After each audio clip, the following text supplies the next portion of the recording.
మొక్కుకొని తీర్చకపోతే ఆ శ్రీవారు ఏం చేశారో తెలుసా? పూర్వం ఒకసారి అంబలాల్ అనే ఒక భక్తుడు బిజినెస్ లో వచ్చే 10% ఇస్తానని మొక్కుకున్నారు. అంటే స్వామివారి దయతో ఆ సంవత్సరం ₹1,00,00,000 లాభంగా వచ్చింది. అందులో 10 లక్షలు స్వామివారికి ఇవ్వాలనుకున్నాడు. ఇక తిరుమల వెళ్లి దర్శనం చేసుకుని 9 లక్షలు మాత్రమే హుండీలో వేసి బయటికి వచ్చాడు.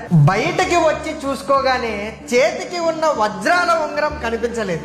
ఎవరైనా దొంగలించారేమో అని అక్కడ ఉన్న సెక్యూరిటీతో చెప్పాడు. అది అతనికి ఎంతో ఇష్టమైన ఉంగరం అని, ఎలా అయినా కావాలని ప్రాధేయపడితే తర్వాత రోజు హుండీ లెక్కించే ప్రాంతానికి తీసుకువెళ్ళాడు. అక్కడ అతను వేసిన 9 లక్షల కట్టతో పాటు ఆ ఉంగరం ఉంది. అసలు ఏమైంది అని అక్కడ ఉన్న అధికారులు అడిగారు. అతను స్వామివారి వాటాలోంచి ₹1,00,000 తీసి ఆ ఉంగరం చేయించుకున్నానని, 1,00,000 తక్కువ వేశానని ఇప్పుడు అర్థమైంది.